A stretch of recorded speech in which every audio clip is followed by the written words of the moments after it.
Hello and welcome back to Against the Storm. In our last episode, we spent a lot of time going over the game and how the game works, what to expect with the game, some different aspects of the world map screen and the Citadel screens and the main game screen here. And we didn't get very far into the actual gameplay, but we're going to rectify that today. The workers here, our villagers here, are still building roads. We have a woodcutter's camp. I'm going to pause for a moment though. We have a stonecutter's camp and we have a scavenger camp, all collecting resources right now. We have, let's see, this, by the way, we can at least see here, this is how many of each worker you have, how many you have assigned to building, which are free workers, and how many are homeless. So we're going to look here, we have 1, 2, 3 free workers that are doing building right now, so we can assign those 3 people to another task, and that'll take them away from the building task. But before we do that, I want to actually click on some of these buttons up here and go through a couple more screens in a little bit more detail here. So first of all, we have the cornerstone screen, and the cornerstones are an effect that you get to choose from once a year. You start out with a choice of 2, and then it adds a third one as an upgrade, I believe.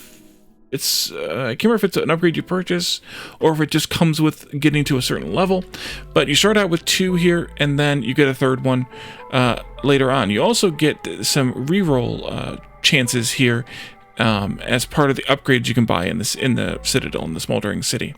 So we have 2 choices here. One is a value-added tax. Gain 2 amber for every 6 packs of trade goods produced. Or fungal guide. Ancient mushroom farming techniques are described here. Mushroom production is increased by +1 for every 25 times it's produced. And then what I like to do for that is to come back out here and see, and remind myself really, what am I going to see here on the ground? Am I going to see mushrooms? Yes, I am. But mushrooms also require an herbalist camp, which we don't have. Mushrooms can also be grown in one of the farms, I think. So that one's a little bit risky because you could play this entire game without ever seeing an herbalist camp, without ever seeing a place otherwise to get mushrooms from, and you end up with basically you're stuck with this effect that you signed up for that you're not getting any benefit for. But on the other hand, if you do get the ability to produce mushrooms, once you've produced mushrooms 25 times through any method whatsoever, then you get, all of a sudden now you get to produce 2 mushrooms for every 1 mushroom instead. One of the really useful things for this is in the marshlands, but we'll get to that when we play a marshlands game. Or you can see it when I talk about the biomes in the tutorial on biomes. So value-added taxes, packs of trade goods are a pack of goods you can make out of some of the various materials. A lot of them are kind of mid-game, partially complicated materials, things like flour, not cosmetics, sorry, pigment, I'm drawing a blank on some of the other ones. Kind of your intermediary materials that we'll get to as we get through the game. You can make those into trade good packs, and then you can sell them at the trader, which we'll get to soon enough. And you can also, they can also be used for some orders, which we'll also get to soon enough. I oftentimes like this one because getting that a little bit of bonus money for making something that I'm probably going to make anyway is really good. But also getting the ability to make extra mushrooms is really good too. And I think we're going to take the risk on whether we get the ability to harvest mushrooms, or in fact even see any mushrooms on the ground here in the glades we open in this world. And we're going to try this one out. I'd also like to click on this and look at what our first choice for our first blueprint building is. You get 3 random choices here. These do also have a reroll option once you can purchase that in the upgrades tree. But you get to start the game, you get 3 random chances of blueprints. Well, not random. They're pseudo-random. Even for a video game, they're pseudo-random because the pool for these first 3 choices is severely limited as far as what you're going to be offered based on what you need actually at the beginning of the game. So we have 3 choices of buildings here. We have a leather worker, and down here it tells you what it can produce. And if you mouse over it here to get the tooltip, or well, not click on that, but mouse over to get this tooltip. We'll click on that in a minute. It tells you not only what it can produce also, as well as what it costs to build there at the top, but also tells you here what your current best version of the recipes that this produces are. So you can see here that water skins are producible at 3 stars, and the stars here are a indicator of how efficient the recipe is. The first thing is a 0 star, which has this little symbol instead, and then you have 1, 2, and 3 stars, which this building features nicely.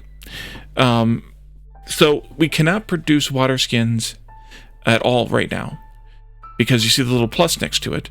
If we purchase this building, we'll be able to produce them at 3 stars. Also, we can currently produce fabric at 0 stars, at the little symbol, the very inefficient recipe.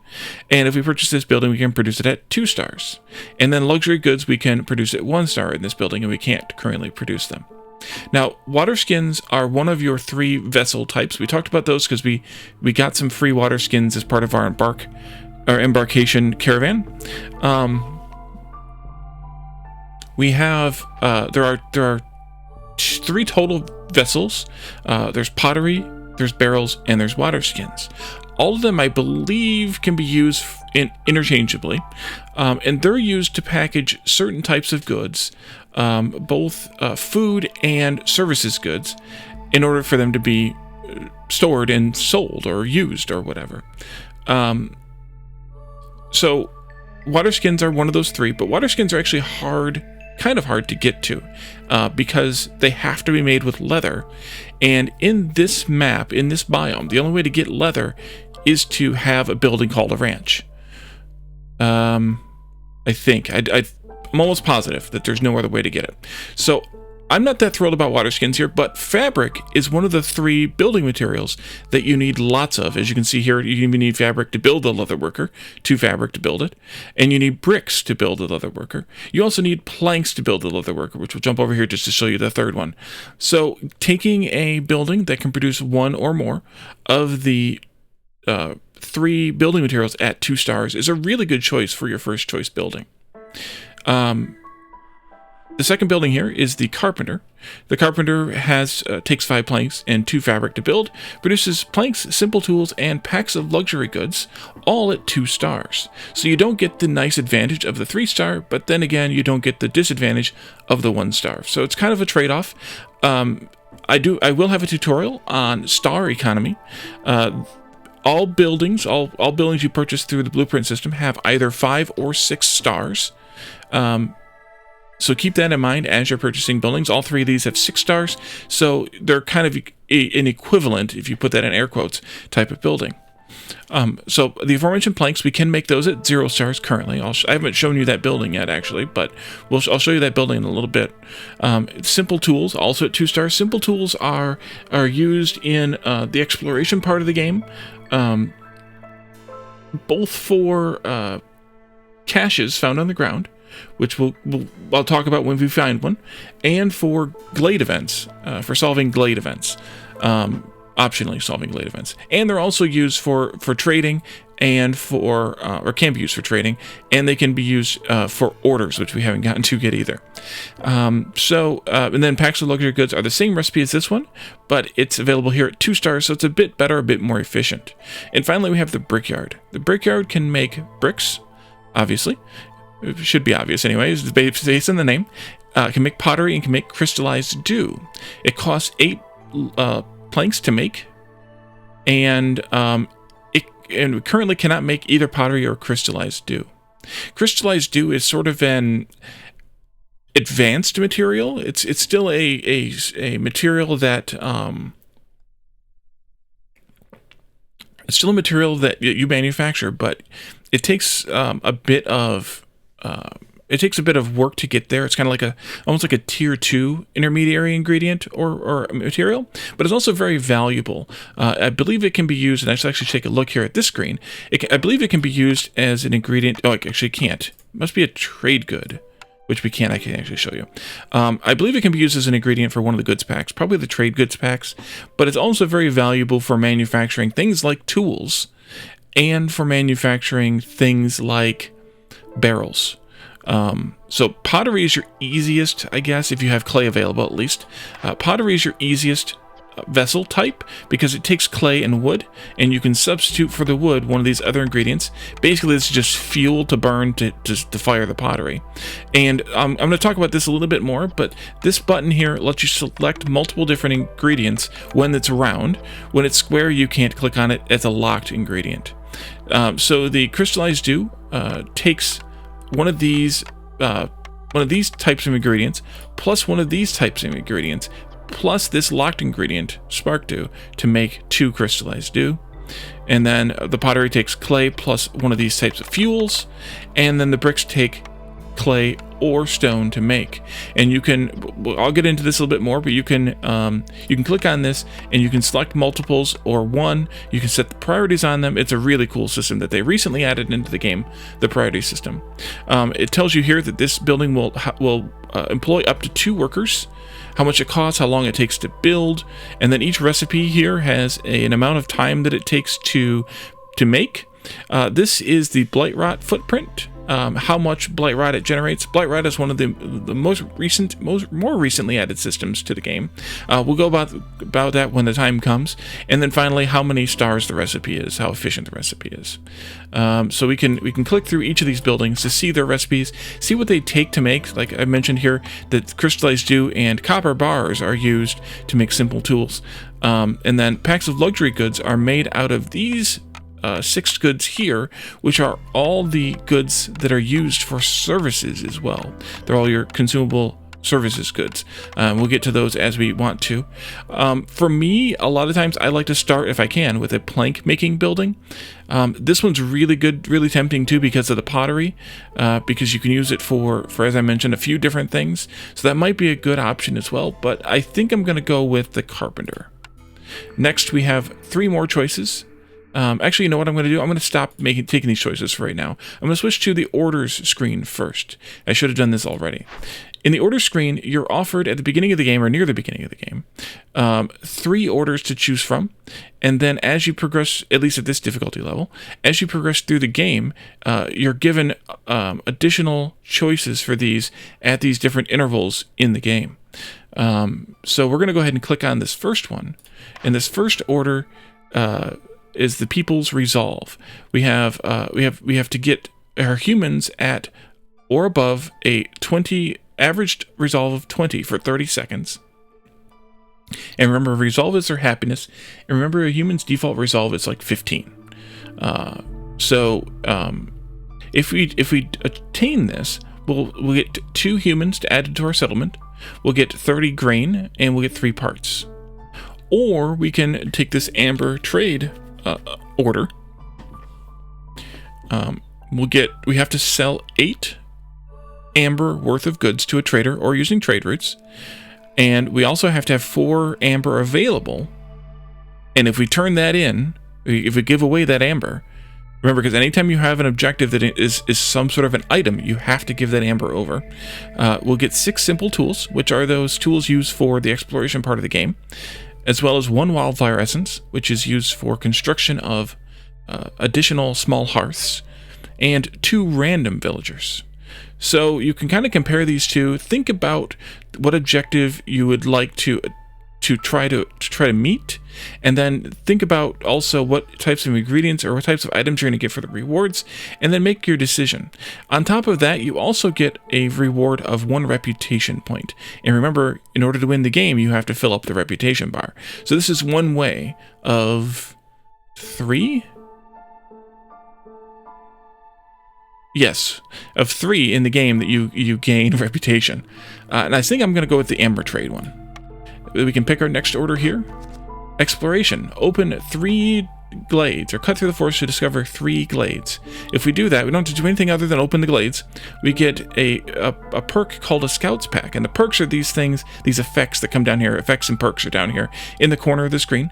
This one here, workers assigned to glade events will carry 5 more items at once. And since most glade events require you to carry items to them to unlock them, that's actually a good perk. We'll also get 10 bricks and 10 planks for free. Or we can have 10 planks made and give away to get 10 planks, 10 fabric, and 10 bricks back.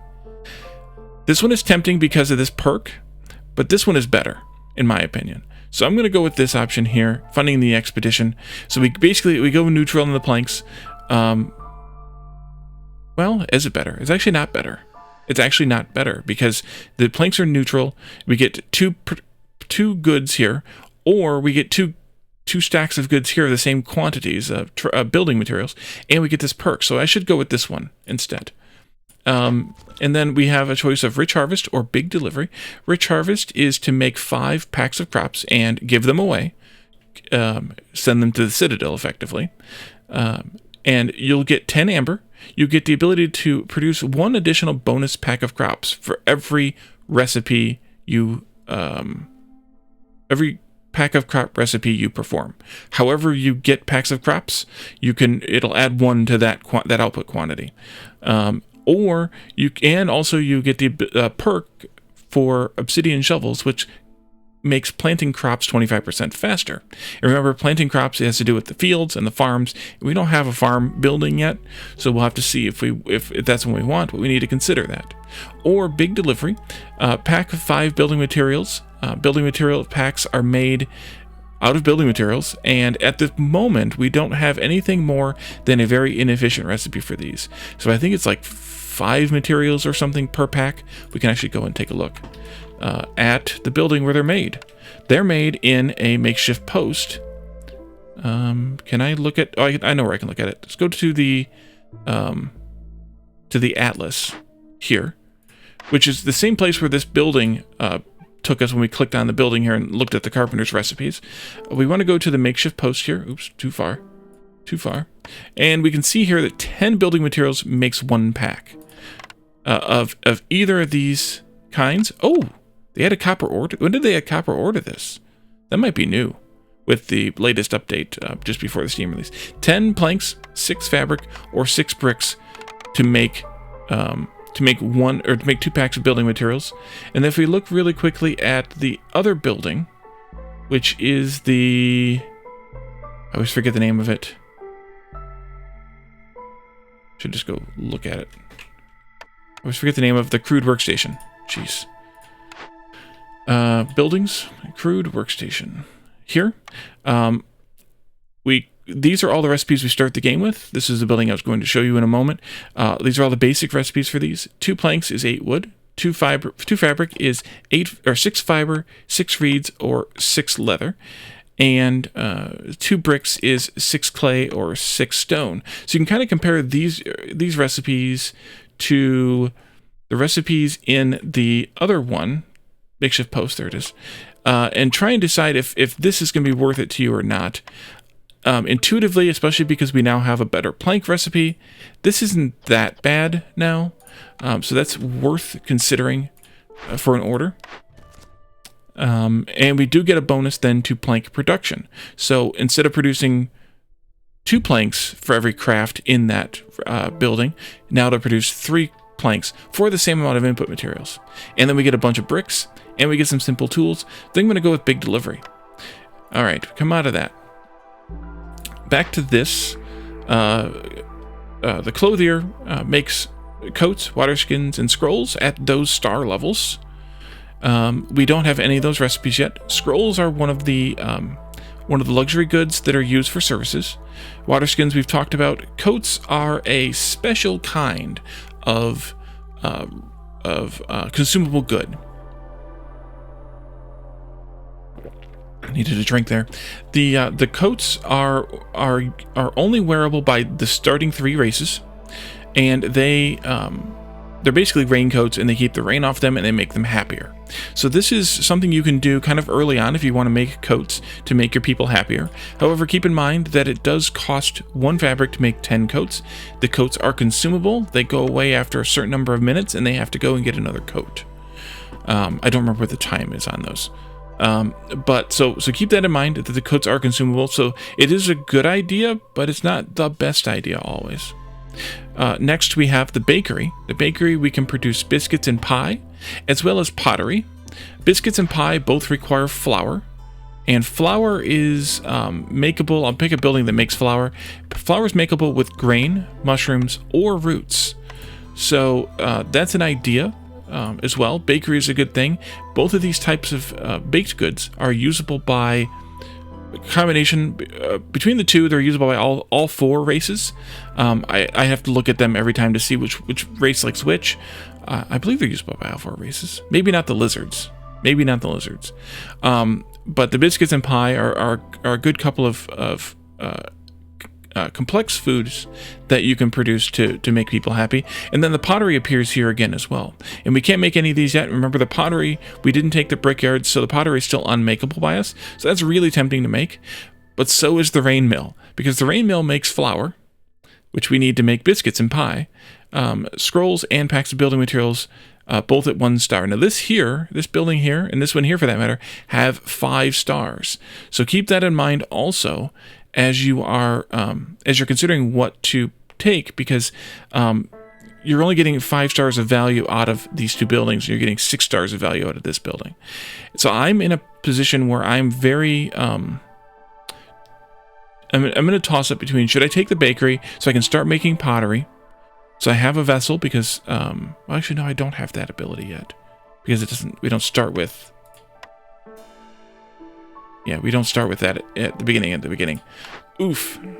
Yesterday in chat, Umber, who comes to the chats for these games, in the premiere chats, was giving me a hard time about starting over, because I'll remember that there are things that I don't have that are unlocked as part of upgrades that I would wish that I have. And honestly, there's an early biscuits recipe that we don't have that we could have, and there's an early use for pottery that we don't have that we could have if we were later in the upgrades tree. So maybe I should go with the rain mill. Having very efficient flour recipe would be kind of good, and we can make it out of the mushrooms or the roots that we're able to gather now, until if and when we can plant and grow grain. So I think I'm going to go with that. Plus, it gives us that building materials that we can make a little bit more efficiently here for this big delivery thing. So that's actually not a bad idea. So I'm going to go with this option. And finally, the brewery. The brewery's primary task is making ale. They're at 3 stars. Plus pickled goods, which is the recipe that I was looking for to use the pottery early on. Pickled goods are, you're literally pickling some vegetables or some plants here and storing them in one of the 3 vessels. And this is a 1-star recipe, so it's not great, but it's good for early complex food as well. Plus packs of crops here, which we didn't take the packs of crops order, but if we had, then that would be a good choice there too. The clothier appears again. Buildings will appear again if you don't take them. Once you've taken them, they obviously don't appear again, because you can build as many as you want based on after having taken that blueprint. Or the lumber mill, which is a 3-star plank recipe, but it has a 1-star scroll, which we already have 1-star scroll, so that's no advantage there. You can see that on that tooltip. And it gives us a 1-star pack of trade goods, which we didn't take the packs of trade goods order either, so that's not as much of an advantage for us. So I'm tempted to take the brewery. This is a little early for the brewery, but I'm also tempted to take the clothier to get that really nice coats recipe. But I think I'm going to take the brewery so that I can get that good pickled goods recipe this early in the game and get some early game complex food that some people will eat. If we pull these panels out, I'm going to go just briefly through these. The first 2 listed have to do with housing. The next few have to do with food. And then the final ones have to do with consumable goods, coats, and then the service-based stuff. So you can see here, humans like biscuits and pie, but they don't like pickled goods. I think they still eat them, but they don't like them. They don't get a bonus for eating them. They also like eating jerky, and we're gonna skip the services stuff and the housing stuff for right this moment. Beavers like biscuits, pickled goods, and that's it for their food favorites. And then lizards like jerky, skewers, and pie. So I was right. Pie and biscuits between the 2 are used between all 3 races, as well as pickled goods. And then they have their services over here too. Actually, wait, they don't like coats. Didn't they used to like coats? I guess they don't like coats anymore. So we'll talk about these a little bit more as the game progresses. I don't want to bury you in a bunch of information and then talk about it again or anything. So if we go back into the industry menu here now, we talked about the crude workstation. I always like to put that up, and I put that up right here, kind of near the storage, because it's used a lot to make these items. We also have the carpenter, which we need to make a few planks here at the crude workstation before we can build the carpenter, because the carpenter takes 5 planks to build. And then we also want to make the makeshift post. Do we? I don't think we need to at this point. So I'm going to unpause. I'm going to let the workers come and build this. Here in the construction menu, you can actually increase the priority of the construction of a building. So I can make it a priority 1, which means, or higher, you can go up higher, but it means they will build this before anything that's a lower priority. Roads are always priority 0. So keep that in mind, and everything defaults to priority 0. So keep that in mind also. I'd like to set a little bit of a limit on these. We're going to set this one to 5, specifically because we know we need 5 to make the other building, the carpenter, and then I'm going to set the other ones to 10. I kind of like a limit of 10 for these early recipes. It's up to you what you want to set, but I kind of like a limit of 10 for these recipes here. We want to use clay to make bricks. We want to use plant fiber to make fabric. We're going to get plant fiber, remember, from the trees at a small quantity. Also, you can make it out of reeds and leather, but as I mentioned, we're not going to get any leather probably in this map unless we take that mentioned ranch. Finally, wood is the only thing used to make planks. So we have 1 worker assigned here. They've started gathering materials now. They'll go back and forth to the storage to gather the materials they need. We pause for a moment here again. They'll go back and forth to the storage to gather the materials they need, and you can see they started stockpiling on wood and clay, and they've grabbed all the plant fiber we have for now. There may be more, there's not more, but there may be more stashed in here. They cannot take from another building, only from the storage. So the workers here in the building that is gathering the good of whatever type, whether it's clay here, or it's the tree produced items here, the workers in this building have to carry it back to the storage before another building is able to get a hold of it. And I believe that even applies for buildings that make something that can then be used in the building to make something else. I believe that applies just as much there.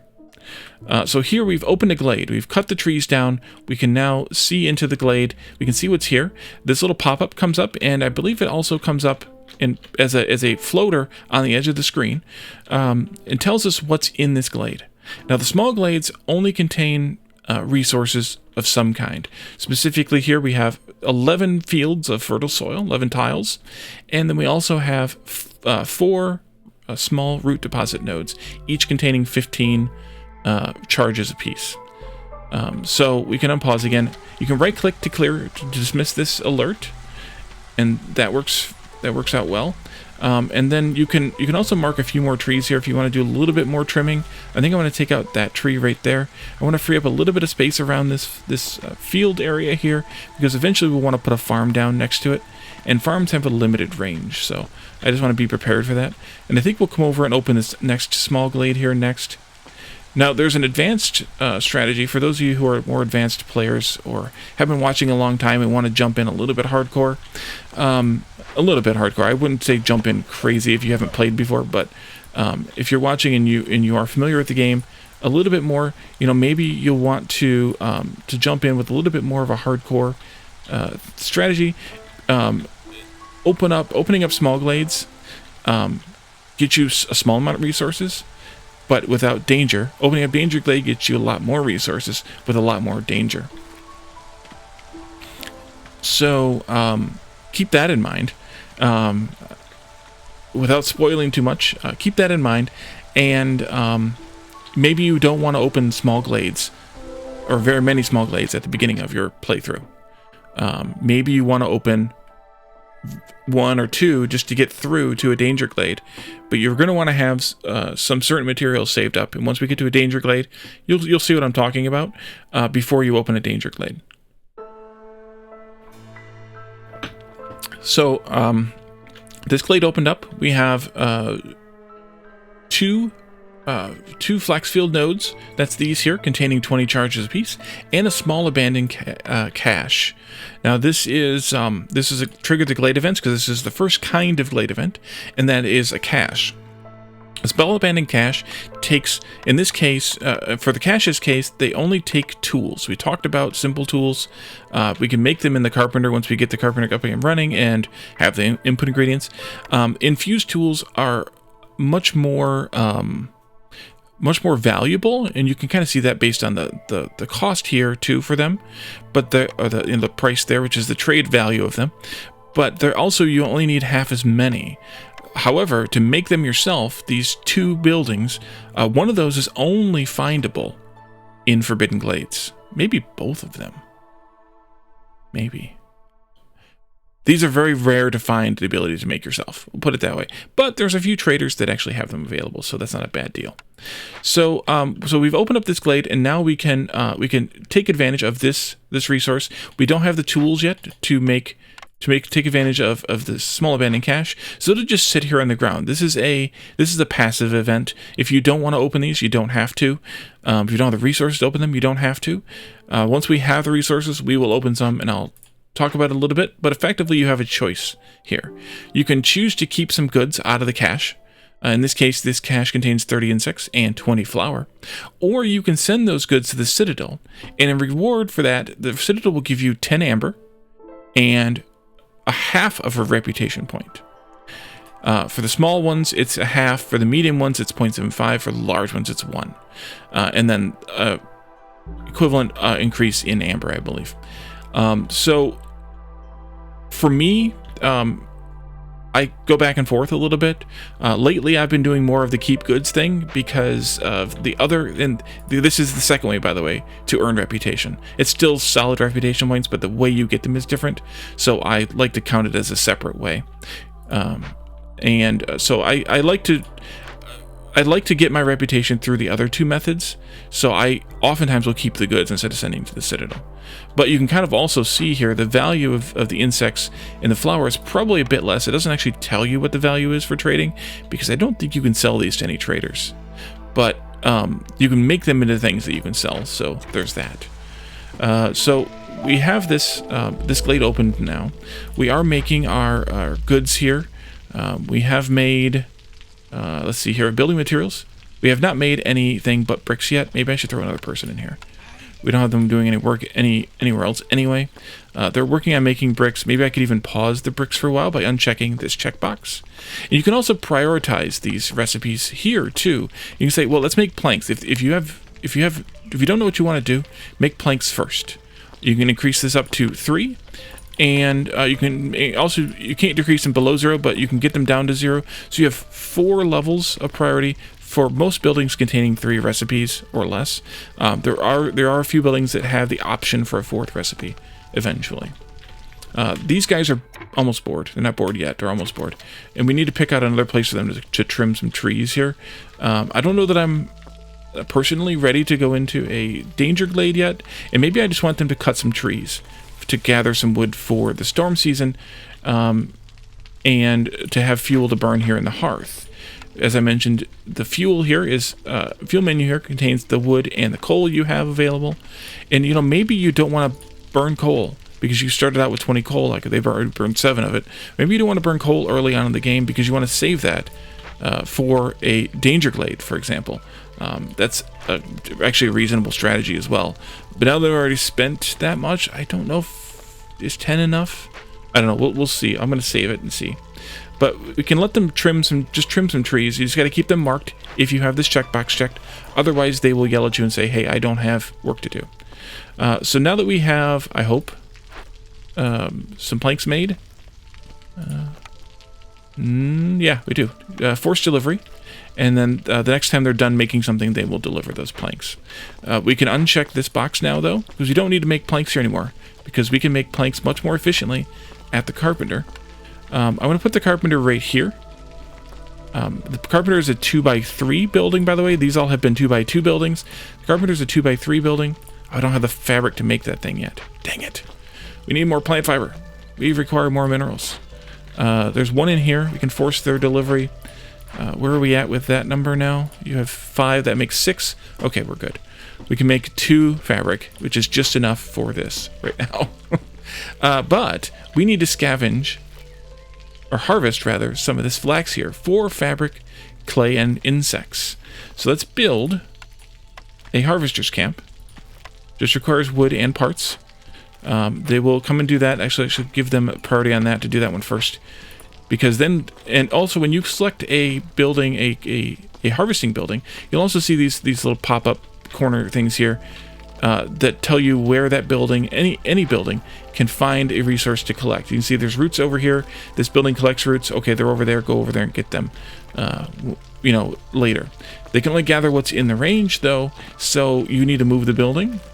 But I'm going to let them finish these last 6 charges of eggs first. I'm going to pull one of these folks out, I think. Here comes the storm. That warning is the basically like 30-second warning for when the storm's going to hit. So keep that in mind, that the storm is coming. If you have something that you're doing that is not conducive to storm conditions, then maybe you want to not have a storm. Or maybe you want to stop that thing before the storm comes. I'm going to pull one of these out, actually, because we're almost done with the clay and we don't have any other clay to pick yet. To let them go and do the building while you're making fabric. Good.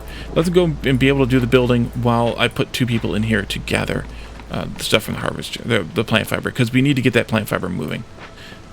But we also need somebody to do building for roads, and this once we have the fabric finished, almost finished, I'm going to force delivery as soon as we can here, because I want that to be done. Speaking of building priorities, I did show you the override to make something a priority 1. Woodcutter's Camp has no trees nearby. I'm going to pause for a moment on that to finish what I was talking about here with the building priorities. If you set the priority up higher, it overrides it for that building, but all buildings are otherwise built in the order that they were placed.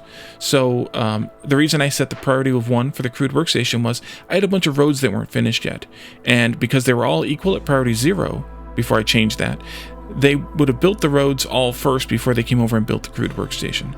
I wanted the crude workstation done first, so I set it to priority 1. If I had staged the crude workstation before I staged all the roads, they would have built the crude workstation first, presuming they had the materials available, which is just wood, I think, right? Yeah, just wood. So it's presuming they have the materials available, which is why this is paused right now. They don't have the materials available. They will go and do that work like that. Let's move these beavers, these woodcutters, over here, and mark some trees over here just for them to kind of cut. I'm kind of thinking that maybe we go to that one, but I think we're gonna try and get into this danger glade pretty soon, I think. So maybe we go that way and try to cut toward it, even though we're not cutting into it yet. Okay, the alert for the woodcutters about the no trees cutting, that's because I have this box checked. So that's what I was talking about, where they'll start yelling at you, which is a good thing, because if you're intending to cut trees and you've forgotten to mark enough trees, or they've got to cut through all the ones you want marked, that you wanted cut, now you need to know that they have something that they can't do. And the same thing's going to happen here, actually, once they're done. Or actually, they're done first. They just finished the eggs. It just warned us that the scavenger's camp has no deposits nearby of eggs or roots. But that's fine, because we can move them over here, and then they can get more going through that. I think I want to temporarily at least take this road around the fields here. I'll figure out how I'm going to lay that out later. We can delete the roads. They're just free. They just cost time, so it's fine. And in these gathering buildings, you can also set your priorities. So if you have eggs and roots next to each other, and you want them to gather eggs first, you can set the priority of 1 for eggs. They'll gather the eggs first. Otherwise, they gather based on distance from the little arrow on the front of the building, which you can only see really when you're in movement mode here. You see the arrow right there? So wherever that arrow is, That's how far they can reach. I want to pull one of these beavers out of the woodcutter camp. And the reason I want to do that is because I want them to work here in the carpenter. I want them to focus solely on planks. We don't have the stuff yet for simple tools and packs of luxury goods, but I don't want them to even think about them. And I want to actually set a limit here on planks. But I want to set a limit a different way than typing it into this box. So if you click on a output ingredient, you will be brought into the recipes screen. And we haven't talked about the recipe screen yet a lot, or at all, but this allows you to manage all the recipes you can make in the game. And when you click on it, it automatically puts a filter here based on what the recipe is, and then or the item is that the recipe produces, sets it to product mode, and then you can come here and see where all that item is made. And right now, obviously, the crude workstation where we made the first 5, and the carpenter where we want to make the rest, and you can set the limits based on that for that building. But you can also set the limit up here. I'm going to set that to 30, and that automatically puts the limits on every building where this item can be made, where we haven't overridden it, where it's still locked to the global limit, which is this number here. So that's where I like to set these limits up here in this, and actually you can then save and reload your recipe limits from settlement to settlement, so that you, as you're playing through the game, you can establish the recipe limits that you want the game to have by default, and then you don't have to go in and type them in every time. If we clear this filter here, and we're on the all here, the all filter on the side here, this will show us every recipe that we can currently make in the game. If we check this box, this will show us every recipe available in the game. And if you click on one of the buildings, it will show you the building where you can make, buildings where you can make that recipe. And if you already have it built, you can set that production limit like we could do here. But since this isn't built yet, the rain mill has been built yet, and it's where we make flour, we can click this button to build the rain mill, and it'll take us out here to the world map screen where we can automatically build that rain mill. I do want to do that, so we're going to leave that there. There's a bit more to recipes panel here. You can switch it to ingredient mode, and you can use these filters, or you can type in your own search here to look at just a few types of things. And then, like I said, this new show all checkbox here will show you every recipe that's available in the game. We're going to spend a lot of time in the screen as we go through, so I'm going to not spend a lot of time on it right now, but that's kind of the gist of it. So since we pulled out one of these beavers from the woodcutter, we can assign them now into the carpenter. And I want to assign them here, and the reason I want the beaver to work here is because of that specialization bonus that gives us this proficiency bonus of plus 10% chance to produce twice as much. So let's unpause again. They'll gather 5 wood now to make 2 planks, whereas over here they were making 2 planks out of 8 wood. So you can see the advantage there, and they've stockpiled enough for 2 crafts of wood here. This will stay here forever unless you click this little box to send it back to storage. It is magically sent back to storage. It is not, they don't have to carry it back. It's just magically sent back. So now we've made it through an entire year. It is the drizzle season again.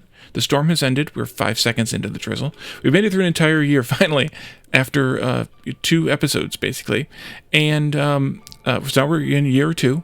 We're back into the effects from the drizzle here. And we have now offered to us a couple of things. First off, we have offered to us a new cornerstone. Protected trade. The forest recedes as heavily guarded trade caravans pour into the settlement. Hostility is reduced by 15. Whenever they do a reduce, they always show the minus sign, just to kind of reinforce that it's a reduction. Don't let that confuse you. It's reduced by 15 points, or it's minus 15 hostility points. But they do both. It's kind of confusing in a way, but it's also it allows you to read it either way, and it reinforces that this is a reduction by having the minus sign there. Every time you sell goods worth 25 amber. Now, we haven't built a trader yet. We don't really have anything to trade, sort of, but we already have an order that requires us to sell some goods, and we're definitely going to want to sell some goods too, so that's an option. Or Woodcutter's Prayer, and this was an ethereal cornerstone option. If we unpause the game before we take this ethereal cornerstone, we cannot choose this cornerstone. So we're kind of locked into a pause right now because we have this option here. Woodcutter's Prayer. If you want to take, you must first give. +1 to wood production. Lose all stored fuel upon picking this cornerstone. We have a lot of stored fuel. We have 119 stored fuel, including 13 coal. So while this is really, really good, it would be really, really good, especially in other biomes, in this biome, and we can close out of this window, we just cannot unpause the game. In this biome, remember, we have this trees give more wood bonus, and that's shown by that bonus 100% to logs there on the pop-up. Even though that one's a really good option, it's not as great of an option here in this biome as it would be in some of the other biomes where the trees are a little bit more of a little bit more rare in terms of what they produce. So I think I'm going to go with Predicted Trade. And then the game automatically unpauses because we were in an unpaused state when we went into that screen. And then we also get a new screen here. From year 2 onward, as soon as the storm ends, you're offered a caravan of newcomers. This is similar to the caravan we started the game with. There's a couple things to consider here. Each caravan contains a number of people. This one contains 3 people, 1 of each race. This one contains 3 people, 2 beavers, and 1 human. Now, we currently have 7 lizards, 3 beavers, and 1 human. And I also took 1 beaver out of the woodcutter to put them into the carpenter, and maybe I want to have more than 1 beaver in that carpenter. So maybe taking 2 beavers here would be a good idea. But we can also consider the resources that they bring with them. This group is going to bring 10 reeds, and reeds can be used to make fabric. I think it was 6 reeds per fabric craft right now per recipe. 2 fabric, but per recipe. So that's going to give us an odd number. So maybe that's a good idea, maybe not. Since we're picking that plant fiber from that new glade over there, maybe it's not that great of an idea. And plus 5 roots is kind of nothing in terms of food source, because we are picking a bunch of roots over here. I think there's 60 roots or something over there. Or we can take this group that has 6 pottery, which can be used to make those packaged foods and service goods. But it's only 6 pottery. But I really want the second beaver, and I'd rather have the second beaver than the extra lizard at this stage. So I'm going to take this group here. And then they should start making... Hopefully they're going to make some fabric here. We can take that back down because it doesn't need to be prioritized anymore. Because it's not checked anymore. They're not able to make it. We are able to make fabric here, and actually we can deliver the goods. They're going to include these 2 fabric in that delivery, so they'll take all 6 at once. And actually they were going to deliver anyway because there's a limit of 5 here. So they've made a bunch of fabric, and now this should be able to be made once we have these planks going. Second beaver there, 3rd beaver here. And I think this actually puts us at another good point to end for this episode. Yes, we've only gone through 1 full day, or 1 full year rather, in 2 episodes, but we did a lot of explanation of how the game works.